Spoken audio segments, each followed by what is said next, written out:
All right, listen, you're scrolling through your feed right now. You've seen 1,000 political clips, heard every recycled take, every safe politician answer, and you're numb to it all. But stop right here because what I'm about to show you is the moment Bernie Sanders said something so raw, so unfiltered about Islam that it made Joe Rogan sit back in his chair and go, wait, IT. And I'm not talking about some calculated soundbite designed to go viral. I'm talking about truth that cuts through all the noise, statement that makes you stop dead and question everything you've been told. Because here's the thing, man, when Islam comes up in American politics, it's always the same dance. Politicians tiptoe around it, tolerance speech, throw out some generic unity line, then run for cover before anyone gets mad. But Bernie didn't do that. He looked straight into the camera and dropped something nobody expected. Islam isn't this distant foreign threat the media sells you. It's billions of human beings living normal lives, raising families, contributing to your neighborhoods, teaching your kids, saving lives in hospitals, building the world around you. And the second he said it, you could feel the room shift because people weren't ready for that level of honesty. They're conditioned to hear fear versus them to hear Islam framed as headlines and terrorism. But instead, Bernie flipped the entire script and said, no, this is part of our shared humanity, woven into the fabric of culture, whether you realize it or not. The math you learned, the medicine that saves lives, the philosophy that shapes civilizations, Islam's fingerprints are all over it.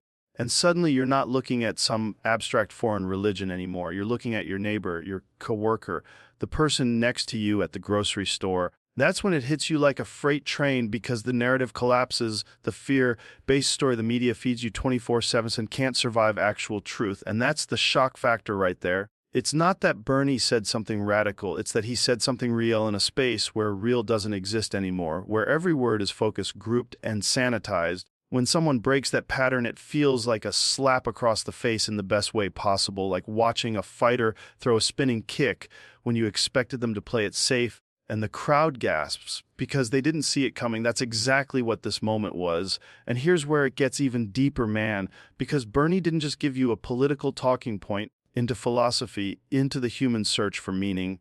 He basically, if you dismiss Islam, you're missing out on understanding a massive chunk of human thought that's been wrestling with the same questions we all ask. Why are we here? What's the right way to live? How do we treat each other? What's bigger than us? And when you frame it that way, Islam isn't some scary ideology. It's part of this ancient conversation that includes Greek philosophers, Buddhist monks, Sufi mystics, modern scientists, all asking the same core questions, and that level of depth is something you almost never hear in politics, because politicians reduce religion to voting blocks or security threats, treat it as philosophy, as a living, breathing system of thought that has shaped art, law, morality for centuries.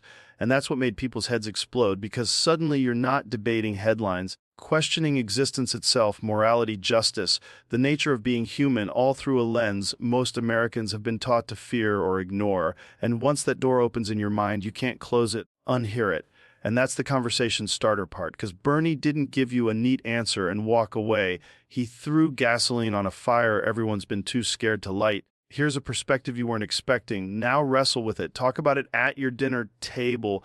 Argue about it with your friends, dive into it, because curiosity kills prejudice, man. Curious, you want to learn. When you learn, you start listening.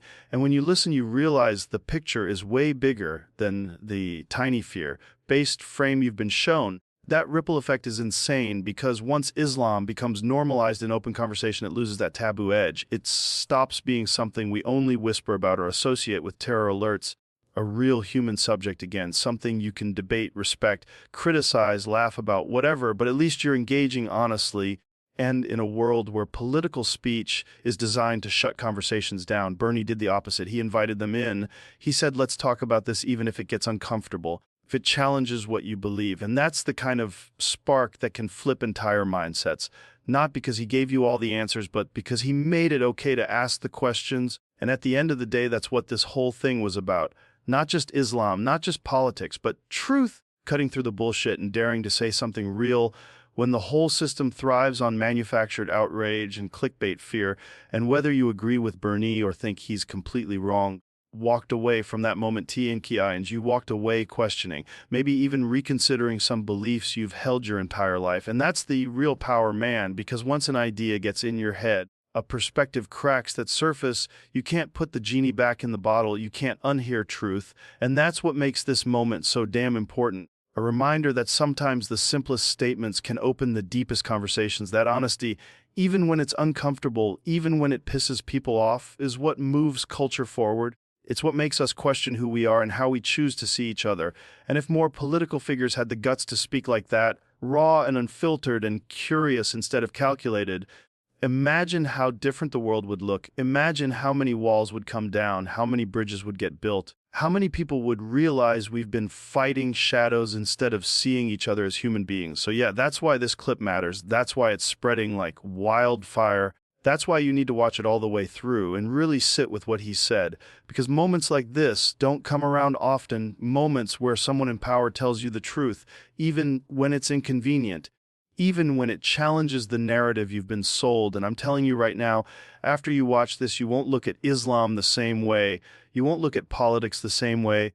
Hell, you might not even look at yourself the same way, because that's what truth does. It wakes you up. It forces you to think. It makes you uncomfortable in all the right ways. Discomfort is where growth lives. That's where change happens. So don't click away. Don't scroll past this. Lean in and actually listen, because whether you're religious or atheist, conservative or progressive, conversation affects all of us. It shapes how we build our communities, how we talk to our neighbors, how we see the future.